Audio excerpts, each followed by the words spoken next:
Now just take a look at the images. Faustino ended up losing the 5th round to Grandmaster Leonardo Tristan. Remember, Faustino won the 1st round against Mario Villanova. The Argentine International Master defeated Grandmaster Diego Valerga in round 2, International Master Tristan in round 3, and the W International Master in round 4. The woman Grandmaster is Candela. Now he lost the 5th round, and there's a famous commandment from Botvinnik which says, when you lose, if you're a professional player and lose a round in an important tournament, in the next round, it's normal to seek a draw, then gradually recover. Now, Faustino went against this commandment. Take a look at the images from round number 6. He was facing the strong Carlos Gomez Master Fide from Argentina with a rating over 2,400. He plays at the international master level and is close to earning the title. Now, Rafael Chess, how did Faustino go against Botvinnik? In this game, Faustino risked everything. Everything with the black pieces, which could, of course, put him back at the top of the tournament, or it could completely eliminate Faustino's chances of winning the title in the competition. Now, let's see what happened here. The match was a war, it was brutal, but I'm warning you, get ready, grab your popcorn, it's time for the fight. Chess is always happening now. And with the white pieces, Carlos Gomes against Faustino Oro. And this battle begins with Carlos playing the bomb. E4, here comes a Sicilian. That impliques the Argentine Fédération Internationale des Échecs Master, avoiding any risky moves. Something more positional. Faustino is dangerous. He follows a technical line. Faustino gives a touch to the central pawn. After 5, he centralizes the knight and development continues. Carlos Gomes moves the knight to f3, and now a natural move. Placing the knight on an important central square, d4 is a natural move. He breaks through the center E after this exchange. Of course, Faustino will also try to break white's center. Notice the clock hasn't run. They're actually in a position of technical knowledge. Here's Fischer's idea. Bishop on c4, bishop on e7, and rock and roll. Rafael Chess? So far, nothing surprised me. A normal Alapin position, the exact natural development. But things are going to heat up quickly, because after queen e2 white prepares the idea of rook d1, bringing the rook to the file, and Faustino prepares b5 on the queen side. Rook d1 is played, and here knight d7. This is very important in the game because what happens from here is already the first surprising thing regarding Faustino's understanding of chess. Because Carlos Gomez plays queen e4. And this move, it simply threatens to win a pawn. Now what Faustino played here is something completely scary because he takes on e5. Note that he doesn't defend the pawn, instead playing the engine move b5. On top of everything, provoking white to win a pawn. Look at the images. This here is something completely brutal. It could, of course, be Faustino's preparation. But he was already spending time on the clock, and I believe he calculated it on his own. What Faustino has been doing is out of this world. Of course, Carlos Gomes took on d5, and after the recapture, it looks like he's going to win a pawn. He played the engine's move, showing Carlos Gomez's amazing skill. See, he chose the best move. Rafael Chess, why didn't he take it? This idea that Faustino mentioned is, in fact, a sign of a very high-level understanding of chess. Because he would play knight to c5, take a look. He's down a pawn, he proposes to trade material. And after all these exchanges, Faustino's point is that his pieces are better developed. Look, the bishop moves here, this one here, knight to d3, rook to d8, he's better now, incredible. Black is better despite being a pawn down. If you make the obvious move, knight to d3 is a threat. I'm watching here. The bishop can't move or I'll get the pawn. Bishop to c7, b7, rook to d8. Extraordinary. This is something beyond common understanding. This is already chess at a high elite level. Well, Carlos Gomez noticed it and didn't fall for it, which is also something completely astonishing. Now the chess move knight to b6 follows. Faustino said, if you didn't take it, don't take it anymore. Bishop moves to e3 as white develops. Faustino says, break your structure and take your bishop. The black pieces, the Fide master defended, and bishop to g4 still doing what needs to be done. In the opening, Faustino pins on f3, prepares to bring the rook to c8, and the pieces are playing in a logical and fast way. Quick development. Fide master plays b3. He gives a nudge to the knight to a5, still preparing the rook to c8, queen to e2, getting out of the file themes. And the rook comes to c8 just the same. Everything is very natural up to this point. And h3 gives it a nudge. Of course, Faustino doesn't want to give up the bishop pair. He gets nothing in return. He keeps the pin on the f3 knight, then plays knight to d2. This is a key moment. Why? Here, Faustino brings in the first aggressive piece to the 7th rank. Rook to c2, pinning that knight, while the other is already pinned from all sides. Review the images of Faustino moving his rook to c2. He is clearly taking a risk in this game. Faustino Oro was running out of time with 35 minutes left. The opponent has 23 minutes left and is under time pressure. At move 40, they receive an extra 30 minutes. This is very important. Now, the knight Carlos kept playing brilliantly. He plays the move d3, he unpins this knight, threatening the idea of b6, which wins this pawn for you. On a5, Faustino defended everything, with the d8 moving out of this double attack. And now comes the move knight f1, where white will try to drive out this rook on the 7th, which of course is something scary and important. It's strategic within the game to get that rook out of there. Knight c6, and Faustino returns the knight to play. Now rook d2 suggests exchanges. So here Faustino accepted this exchange. The position still seems very well controlled. The pins have already been eliminated from the white's position. At this moment, Faustino moves the knight to b4 again, threatening an attack. A more ambitious idea is to deliver the fork. On the c2 square, which the master defended again with knight to e1, he holds c2, and Faustino also brings in his knight. Here, the exchange is unavoidable because Tito and the queen forced it. Now, it's Faustino again. Now, not with a rook, but with a queen on the 7th rank and active. Look at the images once again. Here again. It's dramatic because both players have less than 15 minutes on the clock. And we're still in the move. 26 to 14 moves until the time control. Well, Master Fidi kept playing sharply. Knight f1, he retreats the knight, aiming to move it to e3 if possible. Rook c8, Faustino claims control of the c-file. Knight g3. And here, the precise move by Carlos Gomez, just as I mentioned. Faustino took a risk. The position can open up now. This could be dangerous for black, but Faustino adds another strategic theme. He plays f6. What's the argument he's making? That the pawn may have advanced too far, this pawn that seems like an asset? At some point, for white, it could become a weakness. That's Faustino's reading with h4. At this point, the FIDE master plays very ambitiously and aggressively, preparing for h5. The bishop, a bit without a home. Faustino gives some heir to the king, gives some heir to the bishop. h5 has arrived. He centralizes with the move bishop e4. Notice that Faustino is already putting this point of view. I give up the pair of bishops. But also, if you take it, notice that your queen no longer controls this pawn, which may have advanced too far. Now comes rook 1, a logical move by Carlos Gomez as he proposes some exchanges. But this comes at a high price because here a central pawn is also falling, and a pawn that's just 2 squares away from promotion. Currently, Faustino plays a highly tactical and dynamic line. Here it's high risk. Faustino plays the move bishop to b4. Look at that, he counterattacked the rook. He's not defending e4, so it will probably fall soon. Now I play rook to e2, attacking the queen. If the queen moves poorly, I capture it and win a pawn in the end. Faustino's calculation is scary. He plays the queen, checks with king to h2. Now what do? The bishop on e4 is hanging and losing a pawn. Faustino had everything calculated.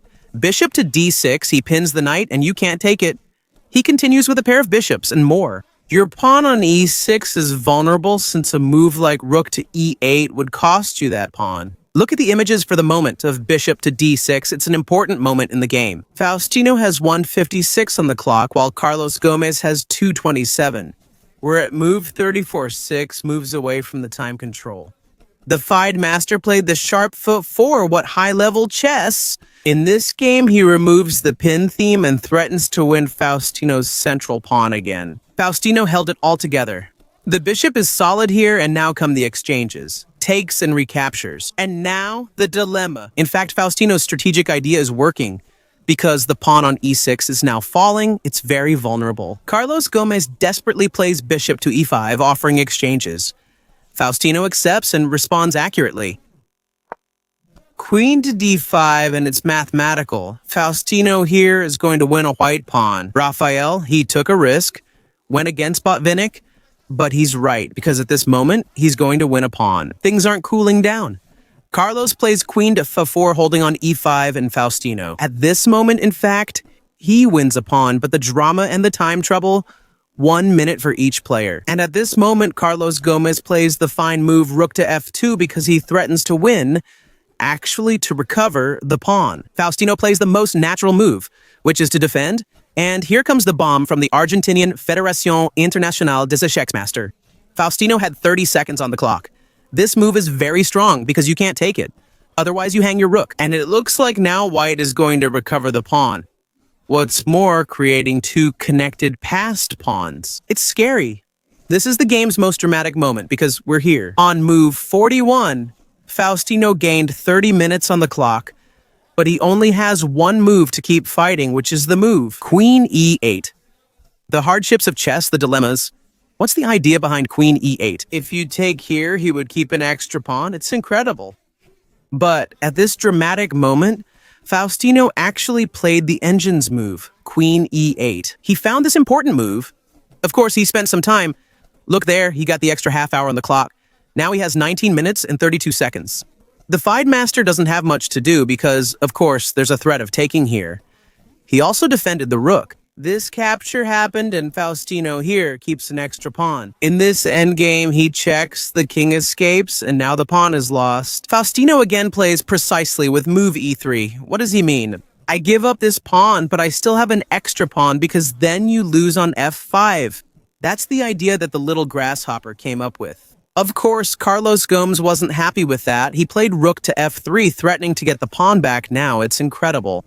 Here, at this dramatic moment, Carlos Gomes made a mistake. It's not easy to punish. We'll see. Let's go. Nothing is guaranteed at this moment, but Faustino keeps finding the best moves. He plays e2, saying, calm down, I'm almost promoting. But the International Masters idea is for the king to defend. Look at the promotion. Without you being able to take the pawn on f5, so there are two d-passed pawns, but Faustino said, are you going to take that pawn? But there's a strategic problem. What is it? He plays queen to h1, Carlos Gomes takes the pawn. But his king is very vulnerable here, seriously. Always within this chess balance issue, Faustino always has a strategic idea behind his moves. And here he makes the move. Rook to d8, and in fact, your king is very, very vulnerable. You kept both pawns, the material is even. But your king is in a bad position. That's the drama now. In the game, the move rook to f1 was played, trying to control the idea of queen to d1. Faustino keeps checking. Here comes the cover, rook to f2, and now queen to d5. Faustino is infiltrating. The queen and rook can enter together at the right time. Rook to f3 was played, controlling d3, now queen to d1, king to f2, and the rook joins the attack. It's hard to believe that white will survive against an attack like this. King to g3 has been played. Faustino moves queen to g1, the king evades, then queen to h1. And it's incredible, but here white is completely lost. Take a look. King to g4 was played, then rook to g2 and rook to g3 covered, leading to the final move, rook to h2. Threatening mate and winning the queen. The king is trapped with no options. Here, Carlos Gomes played the only move he could. Which one, Rafael? He resigned this hard-fought, dramatic game. Rafael, hold on. Why did he resign? You have no moves. You must avoid the checkmate threat, but giving your king any space is risky. In the worst case, I play the check and win your queen. Game over. Watch the footage to see the resignation moment. This is relevant. A high-risk victory by Faustino Oro, going against the rule of drawing the next round after a loss. And what's more, Faustino is back in the lead of the national championship. It's incredible, Rita. You can feel the pressure of this Faustino Oro match in the air, playing like a machine. Nearly 96% pressure at age 12. See the results. Faustino is leading the Argentine Championship right now, 45 points ahead of Diego Flores and Leonardo Tristan. And history is being written before our eyes. Rafael Chess, I want to know what happened between Nakamura and Magnus inside Taito. This was something impressive. Naka was trying at all costs to draw with Magnus. Look at the rivalry. Naka was playing white and dropped the e4 bomb. Now they're also going into the Malapin. Like in Faustino's game, Naka seeks something positional, and Magnus gives him a slight nudge here. Belenko appears rare, but it's technique. Bishop stays on d3, ready to return and play with d4. Magnus continues normal development. Now Vangelansa h3 controls bishop g4. e5 plays Neruga and controls more of the center, bishop c2, and now d5. Magnus breaks through the center of Naka long before Naka can get his d4 idea. The technical position remains strong. Naka plays solidly, offers exchanges. Magnus gains space with his bishop on a4 to Cravo. Now Naka is starting to show his wings. Look how interesting. He starts to take the game to a more chaotic point, and Magnus keeps defending himself. He controls the central pawn, plays knight to a3, planning knight to c4 to pressure the bishop, and e5. Pin theme, Roque plays Neruga, and here Naka goes into a very concrete line. He takes on c6 and plays knight to c4 again, threatening Neruga's center, which has to be defended once again. In the opening, rook to e8 holds the central pawn, plays. Naka controls time well, has a good position, and is playing.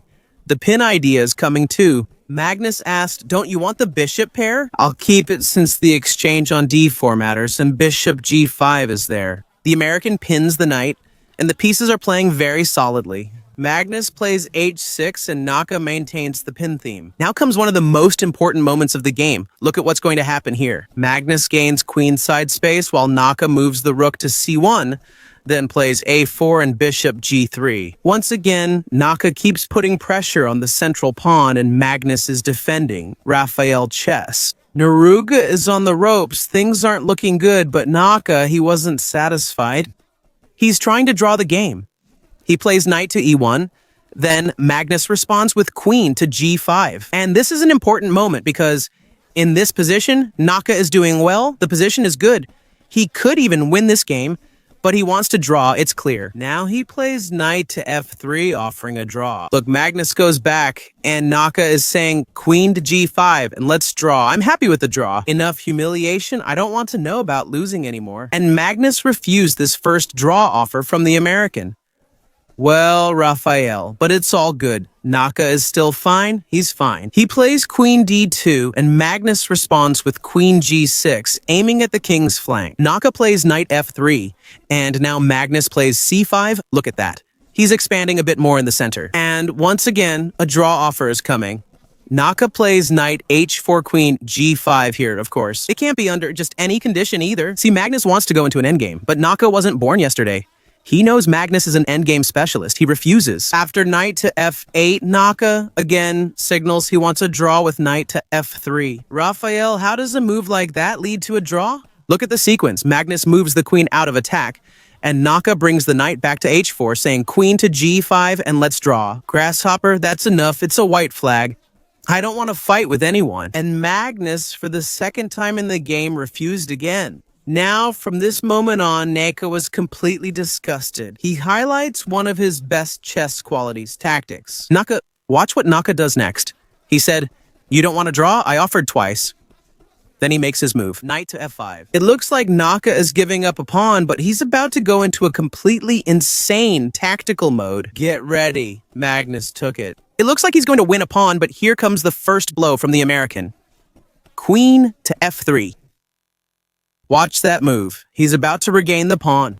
Moving the piece now loses the queen. It's pinned. Magnus now moves the knight to g6 and Naka gets his piece back, opening the queen on this diagonal. The pieces are performing well. Magnus defends his threatened knight and attacks the central pawn while Naka responds tactically.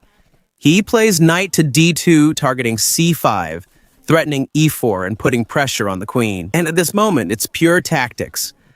Magnus keeps trying to take it to an endgame, and Naka, he allows it, but on his own terms. He takes on c5, and the position seems to be getting lost.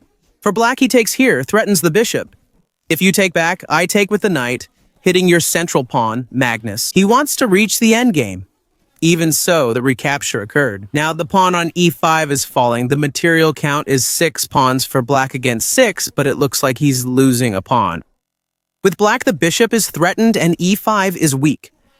Magnus played bishop to d6 to defend. How can he manage this? Speaking of which, he moves out with the rook. Naka defended. And now the pawn on e5 is falling. Magnus said, "I'll hold." Nothing gets through, and Naka keeps up the tactical momentum and drops the next bomb. Look at this knight on d4, Raphael. Magnus is on the ropes, man. It's tactics everywhere. Look, if you take here, Naka gets the piece back and all the drama unfolds. Now, in the chaos of this position, Magnus keeps playing chess. Look at that. He played a move that's brutally brilliant here. It looks like he's lost, but he plays this brilliant move, the best move in this position. That puts a strategic dilemma for Nakamura Raphael chess. What dilemma? Naka has an extra pawn. There's no problem at all. There is. Because now, if you take, I take back. And your knight is kind of threatened. You're losing the b2 pawn. If the a2 pawn falls on i10, Magnus could create a passed pawn. Raphael, that doesn't sound logical. He played rook 1 Naka said having an extra pawn isn't a problem. If you take, I recapture and attack you and your bishop. And Naka's idea remains tactical. Look there, because if you take and take back, he can get to t10, of course, by taking here on d6, still threatening, keeping an eye on that knight. There's a knight on e7 that could be left hanging. Magnus played the engine's move again, reinforcing this indirect defense. And at that moment, Naka said, no problem, I'll trade on b8. Now, of course, the knight is kind of hanging, and b2 is also hanging. Naka defended the pony, and Magnus takes on b2, and it's incredible, because even though the whole tactic was created at that moment, but the material is the same. Worse, you have a big problem with the a2 pawn advancing. Raphael chess, that's not possible. How does Neruga view this? No one knows its origin. d4 was just played. Naka keeps up the tactics. You can't take it, or you'll lose d6. He's threatening to capture it. On e5, Magnus moves bishop to b4, counterattacking the rook on e4 and saying, I take here, I attack your bishop. And at this moment, Magnus plays knight to f5, leaving the central pawn, which Naka took on the pre-move. He took here, the clock barely moved, and now Magnus takes the bishop, then after recapture plays a3. Look at this position. Why does Naka say, you can't take on a2 because I'm watching your bishop? He's always threatening. For the tactical course, Magnus plays a3. He said, no problem. Now the pawn is 2 steps from promotion, and Magnus is making it so a2 will fall at the right moment. And Naka plays the precise move, king h2, that's sharp tactical reading. Naka was inspired. There are tactics everywhere. Raphael, wait. Why did he play king h2 instead of just taking on a3? So good. But this move isn't great since you get bishop c5. When the king moves, you're no longer watching it. Your pawn on a2 is about to fall, and I'll recover the material. a2 will fall no matter what. Magnus will win a pawn, so Naka proceeded with king h2. Leaving the check theme, bishop c3 plays now. Magnus is saying, you're not attacking my bishop, and I'm going to take your pawn. And Naka? Moroni said, I keep attacking.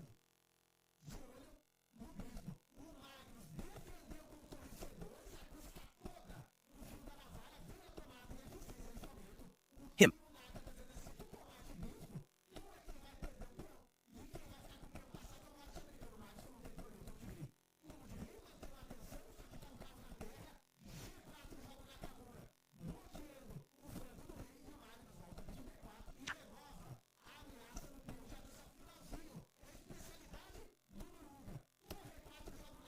Guys, let's see if he can do it.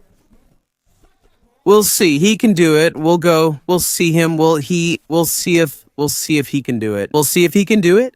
We'll see if he can do it. We'll see he can do it. We'll see can do it. We'll see if he can do it. We'll see him. We'll see if he can do it. We will. If Naka keeps up the tactical momentum, he threatens to win the bishop. Magnus has to defend. Bishop to c5 pins the knight, threatens the rook on d2. What a desperate situation. King to h2 dodges Naka, and here Magnus said, if it's tactics you want, tactics you'll get. Rook to d2 threatens the knight and gets ready to push the pawn. What a terrible situation in this game, Naka. At this moment, he's still hanging by a thread in this position. Knight to b3. I'll give you a fork on the ears or the horns. Magnus plays bishop to d6, forcing the king to move, then rook to d3 checks you. The knight prepares for a2, and the pawn is actually almost queening. Naka plays knight to d4, renewing the tactical threat to win Magnus's bishop. And Magnus again. He says, if it's tactics you want, tactics you will have. And played the brilliant rook to d4. There's really no way. Neruga is invincible. He's unbeatable here. Nuggets.